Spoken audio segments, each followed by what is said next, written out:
નથી। મુદ્દા નંબર 1 છે જાટ યુવાનના મોતનું ઘૂંટાતું રહસ્ય, આખરે સત્ય શું? ગોંડલનો રાજકુમાર કે જે 3 અને 4 માર્ચની આસપાસ તે ગુમ થયો હતો, તેના પરિવારજનોએ એવી ફરિયાદ નોંધાવી હતી, જાણવાજોગ ફરિયાદ કરી હતી અને હવે ત્યારબાદ આટલો સમય વીતી ગયો છે અને સમાચાર એ આવ્યા છે, પોલીસનું એવું કહેવું છે કે રાજકુમારનું અકસ્માતમાં મોત થયું છે। પરિવારજનો એવું કહી રહ્યા છે કે અમારી માથાકૂટ થઈ હતી, જયરાજસિંહને તેમના પરિવારના લોકો સાથે અમને માર મરાયો અને આ લોકોએ જ મારા પુત્રને મારી નાખ્યો છે, મારા પુત્રની હત્યા થઈ છે, એવો દાવો રાજકુમારના પરિવારજનો કહી રહ્યા છે। હવે છેલ્લા ઘણા સમયથી ફોરેન્સિક રિપોર્ટની રાહ જોવામાં આવતી હતી, સીસીટીવીની રાહ જોવામાં આવતી હતી। આજે આ કેસમાં 2 મોટા ખુલાસા થયા છે, 2 મોટા ઘટસ્ફોટ થયા છે। જી હા, રાજકુમારના મોત મામલે ફોરેન્સિક રિપોર્ટ સામે આવી ચૂક્યો છે અને પોલીસે પણ તેની સત્તાવાર જાહેરાત કરી છે।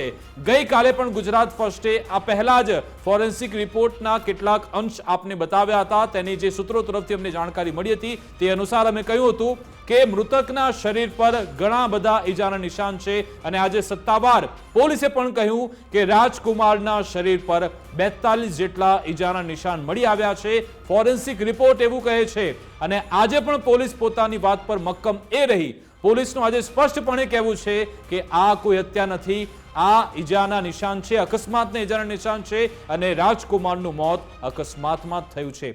સાથે સાથે અકસ્માત કરનાર કોણ છે, એક સવાલ એ પણ ઉઠાવવામાં આવી રહ્યો છે કે પોલીસે એ તો સાબિત કરી રહી છે કે અકસ્માતમાં મોત થયું છે, કયા સંજોગોમાં અકસ્માત થયો, હિટ એન્ડ રન થયું છે, ટક્કર મારી, એની પર ગાડી ચડાવી દીધી, એ વિશે પોલીસ કોઈ ફોડ પાડવા તૈયાર નથી। પોલીસ એવું જ કહી રહી છે અમે તપાસ કરી રહ્યા છે, અમદાવાદથી રાજકોટ સુધીના તમામ સીસીટીવી તપાસવામાં આવી રહ્યા છે, પરંતુ આ ફોરેન્સિક રિપોર્ટ એવું ચોક્કસથી કહે છે કે મૃતકના શરીર પર 42 ઈજાના નિશાન છે। એનો મતલબ ક્યાંક શંકા જાય છે કે એક સાથે આટલા બધા ઈજાના નિશાન ક્યાંથી આવ્યા? શું તેને કોઈ માર મારવામાં આવ્યો હતો, ત્યારબાદ આ અકસ્માત થયો? એક પણ એક સવાલ છે મુફદ્દલ વિકાસ, આમાં ઘણા બધા ઘટનાક્રમ જે થઈ રહ્યા છે, આ ઘટનાની અંદર જે ઘટનાક્રમ થઈ રહ્યા છે એ એટલા માટે શંકા ઉપજાવે એવા છે, ચોંકાવનારા છે, કેમ કે સૌથી પહેલાં તો તમે જુઓ કે પોલીસ જે રીતે મીડિયા સાથે કન્વર્ઝેશન કરી રહી છે, જે મીડિયાની સામે રિલીઝ કરી રહી છે એક પછી એક એવિડન્સ કે સીસીટીવી કે પછી નિવેદન આપી રહી છે। દાખલા તરીકે ફોરેન્સિક રિપોર્ટવાળી વાત, ગઈકાલે ગુજરાત ફર્સ્ટે જ આ મુદ્દો ઉઠાવ્યો હતો સૌથી પહેલાં કે એક ફોરેન્સિક રિપોર્ટ પોલીસ પાસે આવી ચૂક્યો છે જેમાં મૃતકના શરીર પર 40થી વધારે ઈજાના નિશાન છે। એક દૈનિક જે અખબાર છે એના માધ્યમથી ગુજરાત ફર્સ્ટે આ દાવો કર્યો હતો અને રિપોર્ટ બતાવ્યો હતો અમે। રિપોર્ટ એટલે ફોરેન્સિક રિપોર્ટ નહીં, પણ કઈ રીતે ઈજાના નિશાન આ યુવકના શરીર પર છે એ પ્રકારનો એક રિપોર્ટ પોલીસ પાસે આવી ચૂક્યો છે, એ અમે બતાવ્યું હતું। એ પછી પોલીસ મીડિયા સમક્ષ આવે છે। દરેક વાતમાં એવું થાય છે કે મીડિયા એક પોઈન્ટ મૂકે, એક ઇન્વેસ્ટિગેટિવ રિપોર્ટિંગ કરે, એક સવાલ ઉઠાવે, પછી પોલીસનું એક નિવેદન આવે છે। આ જે ઘટનાક્રમ સર્જાઈ રહ્યો છે એ ચોક્કસથી સવાલો પેદા કરી રહ્યો છે। બીજું, રાજકોટ પોલીસે આમાં સમજવું પડશે કે આ જે આખો મામલો છે, આ મામલો એક હત્યા માત્રનો મામલો નથી, આ હવે એક રાષ્ટ્રીય મુદ્દો બની ગયો છે। કેમ કે વિકાસ, જે પત્રિકા કરીને જે રાજસ્થાનનું ખૂબ મોટું માધ્યમ છે એ પણ આ મુદ્દાને જોરશોરથી ત્યાં છાપી રહ્યું છે, દરેક અપડેટ્સ તે છાપી રહ્યા છે। જે અહીંયાનું ગુજરાતનું મીડિયા છે તો આ આખા ઘટનાક્રમને કવરેજ આપી જ રહ્યું છે। રાજસ્થાન મીડિયા પણ એક એંગલથી આ આખા મામલાને કવરેજ આપી રહ્યું છે અને રાજસ્થાનની અંદર એક પછી એક નેતાઓ પણ સામે આવી રહ્યા છે। પહેલા સાંસદ હનુમાન બેનીવાલ, હવે ત્યાંના એક ધારાસભ્ય પણ સામે આવ્યા છે, એમણે પણ એક્ટિવલી આમાં રસ લીધો છે અને એ પણ માગ કરી રહ્યા છે કે આ ગોંડલની જે ઘટના છે, રાજકુમાર જાટની મૃત્યુ થયાની જે ઘટના છે, એ ઘટનામાં ખરેખર શું એ અકસ્માત છે કે હત્યા? કેમ કે સવાલ એમને ઊભો જ છે। પોલીસે તો એનું પ્રાથમિક તપાસ બાદ કહ્યું કે અકસ્માત છે। 42 ઈજાના નિશાન હોય એક વ્યક્તિના શરીર પર અને પછી પોલીસ કહે કે જો કે આ બધા ઈજાના નિશાન છે અકસ્માતથી થયા હોવાનું લાગી રહ્યું છે, હકીકતમાં તો એટલે આ એ બાબત આપણે કોઈ નિષ્ણાત ડોક્ટર પાસેથી જાણવી Yes, પડશે yes, મુફદ્દલ, એટલે આ તો કે medical નો શું આવું subject છે. કંઈક થાય છે ખરા કે જ્યારે અકસ્માત થાય છે ત્યારે આટલી બધી ગંભીર ઈજાઓ પહોંચે છે કે મૃતકના શરીર પર એક સાથે 42 ઈજાના નિશાન જોવા મળે છે. અને આજે પોલીસે વધુ એક બાબતનો ખુલાસો એ પણ કર્યો કે જે પહેલા સમયથી પરિવારજનો એ દાવો કરે છે કે આ અમારા દીકરાના કપડાં કોઈએ બદલી નાખ્યા હતા, ત્યારબાદ તેની પછી હત્યા કરી નાખી. પોલીસે આજે તેનો પણ જવાબ આપ્યો. પોલીસે કહ્યું કે આ જે દરેક યુવક સવાલના છે, જવાબ અપાય છે. હા, પોલીસ તરફથી આપવામાં આવી રહ્યા છે. પોલીસે કહ્યું કે એ જે મૃતકના જે કપડાં બદલાવવામાં આવ્યા તેમની પણ અમે ઓળખ કરી લીધી છે, કારણ કે આ જે યુવક છે તે નગ્ન અવસ્થામાં નિવૃત્ત હાલતમાં ફરતો હતો. તેના પણ સીસીટીવી પોલીસે જાહેર કર્યા છે. પોલીસે બતાવ્યું કે કઈ રીતે ધોળા દિવસે એ જે યુવક છે નગ્ન અવસ્થામાં, તેના અંગ પર શરીર પર કોઈ કપડું નથી અને તે ફરી રહ્યો છે અને પછી લોકો એકઠા થઈને તેને કપડાં આપ્યા. પોલીસે કહ્યું એ કપડાં આપનારની અમે શોધ કરી છે. એક પીસીઆર વાનમાં પણ એની નોંધ કરવામાં આવી છે કે આ જગ્યાએથી આવી રીતે નગ્ન હાલતમાં યુવક ત્યાંથી પસાર થઈ રહ્યો હતો. એનો જવાબ પણ આજે પોલીસ તરફથી આપવામાં આવ્યો છે. પરંતુ સવાલ એ છે કેમ ટુકડે ટુકડે સીસીટીવી આવે છે, કેમ 5 સેકન્ડના, 10 સેકન્ડના, 14 સેકન્ડના? જો જયરાજસિંહના નિવાસ સ્થાને આ પિતા પુત્ર ગયા હતા તો જ્યાંથી જયરાજસિંહ ત્યાંથી એન્ટર થયા, માફ કરશો, આજે પિતા અને પુત્ર રતનલાલ અને રાજકુમાર બંને એન્ટર થઈ રહ્યા છે, ત્યાંથી લઈ એ લોકો બહાર ગયા ત્યાં સુધીના સીસીટીવી કેમ જાહેર કરવામાં નથી આવતા, કેમ એડિટેડ ક્લિપ આવી રહી છે? એ સવાલ પણ આજે મૃતકના જે પરિવારજનો છે ઉઠાવી રહ્યા છે. એમના જે વકીલ છે રાજસ્થાનમાં, એમણે પણ ગઈકાલે આ જ મુદ્દો ઉઠાવ્યો હતો. આજે તેમની સાથે પણ આપણે સંપર્ક કરવાનો પ્રયત્ન કરીશું, પરંતુ આજે પોલીસે શું નિવેદન આપ્યું એ સાંભળી લઈએ.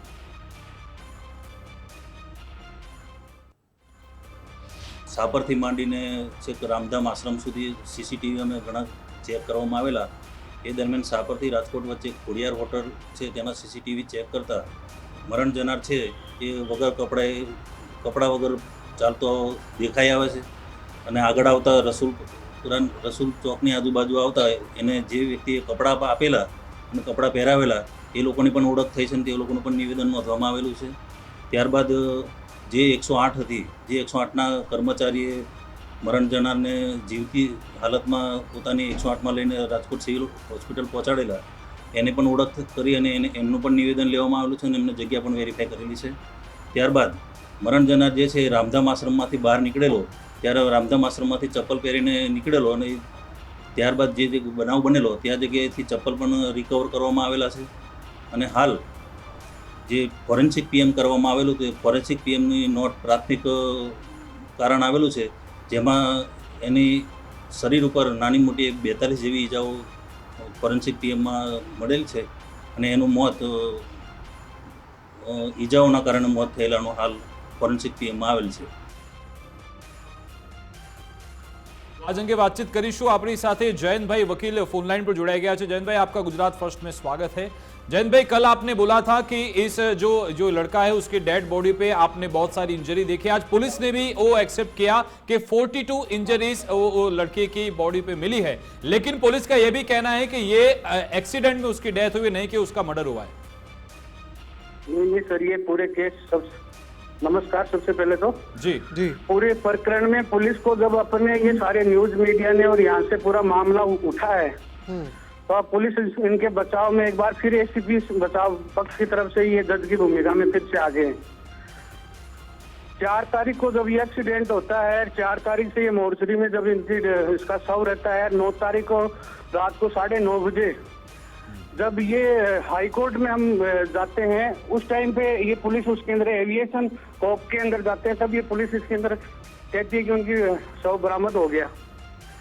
और आज जब कल हम आरोप लगाते हैं कि इसके शरीर पे इंजरी है, जगह जगह वो फोटोज हम देखते हैं, तब एक बार फिर पुलिस वाले कह रहे हैं कि इसके शरीर पे चोटों के निशान है. लेकिन इस पूरे केस को, पूरे प्रकरण को ये घुमाने का ये प्रयास कर रही है पुलिस. नहीं जयंत भाई, सवाल ये हो रहा है कि जिस तरह से सीसीटीवी फुटेज सामने आए हैं, ये जो लड़का है वो निर्वस्त्र हालत में भी दिख रहा है, इस पर क्या दलील है आपकी? क्यों ऐसे हालात में वो दिखा? सर, हालात में तो ये है कि जब 2 तारीख को लड़का गायब होता है देर रात्रि और 3 तारीख को जब पुलिस थाने के अंदर फरियाद करके इसके पिता रतनलाल जब जाते हैं कि वो आरोप लगाते हैं कि स्थानीय विधायक उनके बेटे और उनके गुर्गों द्वारा मेरे बच्चे के साथ में मारपीट की गई और बच्चा गायब है उस दिन से. फिर 2 दिन ये जो मामला दर्ज नहीं करते और उसके बाद हम जब एसपी के पास गुहार लगाते हैं डीजीपी साहब को और गृह मंत्री जी को जब चिट्ठी लिखी जाती है, तब जाके इस मामले में गुमशुदगी दर्ज होती है। पूरे प्रकरण के अंदर आप बारीकी से देखेंगे तो जब 5 तारीख को रिपोर्ट दर्ज होती है, 9 तारीख को डेड बॉडी बरामद होती है, जबकि वही डेड बॉडी 4 तारीख से राजकोट के सिविल हॉस्पिटल में पड़ी हुई है। तो गुजरात का जो मिसिंग जो सर्च पोर्टल है, ना उस पर अपडेट है, ना जो MLC रिपोर्ट बनी, ना पुलिस के जितने व्हाट्सएप ग्रुप है, तो कहीं ना कहीं पूरी तरीके से पुलिस इस पूरे मामले में इन्वॉल्व है। जब PI और जयंत SP भाई, जब इनका बचाव नहीं कर पाए तो पुलिस एक बार फिर नए मोड़ पे इस घटना को नए मोड़ की तरफ ले जा रही है सर। नहीं जयंत भाई, आप पुलिस पर डायरेक्टली आरोप लगा रहे हैं, तो आपके पास भी कुछ ऐसे प्रूफ आप लोगों ने भी इकट्ठा किए होंगे? सर हम सारे प्रूफों में बोल रहे हैं कि जब जयराज जडेजा के घर का पुलिस वीडियो फुटेज जारी कर दी है तो 14 सेकंड का क्यों जारी कर रही है? पुलिस उसको 2 मिनट से लेके 10 मिनट का क्यों नहीं जारी कर रही? बार बार जो SP का जो बार बार इसमें बयान आ रहा है कि वो मानसिक संतुलन में था बच्चा, वो साथ में था, जयंत भाई वही आंसर चाहे। जयंत भाई, पहले दिन से पुलिस ये कहते आ रही है कि ये बच्चा मेंटली डिस्टर्ब है, तो उसके पर आपका क्या कहना है, परिवार का क्या कहना है? क्या वाकई ऐसा था कि फिर पुलिस को सिर्फ ऐसा पुलिस ऐसा कह रही है? सर यदि SP साहिब को यदि कोई किसी घर पे ले जाके यदि मैं या कोई मेरे आदमी मेरे गुर्गे SP साहिब को नॉन स्टॉप 1 घंटे पीटे तो क्या उसके ईगो पे हट नहीं होगा? एक बंदा UPSC की तैयारी करिए, उसके साथ में आप निर्मम तरीके से जब आप इस टाइप की आप मारपीट करते हो तो यानी कि जयंत भाई, आप पूरी तरह से पुलिस की जो थ्योरी है उसको खारिज कर रहे हैं कि ये बच्चा मेंटली डिस्टर्ब बिल्कुल भी नहीं था और पुलिस ने जो भी बयान दिए हैं वो सारे गलत है, ऐसा कहना है आपका? इससे पहले भी इस इलाके के अंदर विपिन सिंह पिल्लूदिया, आशीष कुंजड़िया, ऐसे जो मारपीट के जो मामले हैं उनके अंदर पुलिस ने उनमें FIR दर्ज नहीं की।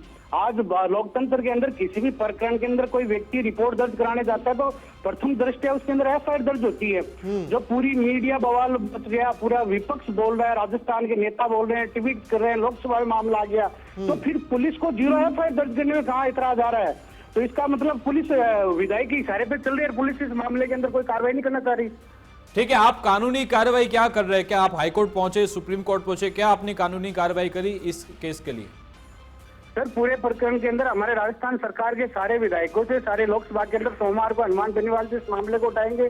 हमारे यहाँ के स्थानीय जो MP हैं, चाहे उनमें अमरा राम जी हो, चाहे हमारे चूरू के लोकसभा क्षेत्र से हैं, चाहे बाड़मेर के लोकसभा क्षेत्र के जो भी हैं, सारे लोकसभा में इसमें बोलेंगे, विधानसभा में बोलेंगे और इस मामले को हाईकोर्ट में लेके जाएंगे, सुप्रीम कोर्ट में लेके जाएंगे, सड़क से लेके सदन तक और हाई कोर्ट तक से लेके उच्च न्यायालय तक पूरी लड़ाई लड़ेंगे। चलिए ठीक है जयंत भाई, शुक्रिया हमारे साथ बातचीत करने के लिए। तो आ जयंत भाई के जे वकील છે મૃતક રાજકુમારના પરિવાર તરફથી કેસ લડવાના છે, એમણે કહ્યું કે આ જ વાત આપણે શરૂઆતથી કહી રહ્યા છીએ કે આખો મામલો છે હવે રાષ્ટ્રીય થઈ ગયો છે, કેમ કે રાજસ્થાનના અલગ અલગ ધારાસભ્યો સાંસદો બધાની સાથે મુલાકાત કરવામાં આવી રહી છે, એક કોન્ક્રીટ તૈયારી કરવામાં આવી રહી છે કે આ કેસને કઈ રીતે આગળ લડવામાં આવે। સુરજગઢના જે ધારાસભ્ય છે તેમણે ત્યાં રાજસ્થાનના મુખ્યમંત્રીને પત્ર લખ્યો છે કે આ બાબતે તમે ઇન્ટરવીન કરો ને પછી CBI તપાસ થાય એવી માંગ પણ રાજસ્થાનમાંથી હવે ઉઠી રહી છે। ગુજરાત સરકાર પોતે પણ CBI તપાસની ભલામણ કરે તેવી માંગ થઈ રહી છે અને આ પત્રમાં પણ જયરાજસિંહના નામનો ઉલ્લેખ છે, પરંતુ પોલીસ પોતાની થિયરી પર પોતાનું જે તારણ છે તેના પર અડગ છે કે આ અકસ્માતમાં મોત થયું છે, કોઈ હત્યાના તેમને એક પણ એવી કડી નથી મળી, એક પણ એવી શંકાસ્પદ ગતિવિધિ પોલીસ નથી મળી તેવું આજે ફરી એકવાર રાજકોટ પોલીસે દોહરાવ્યું છે।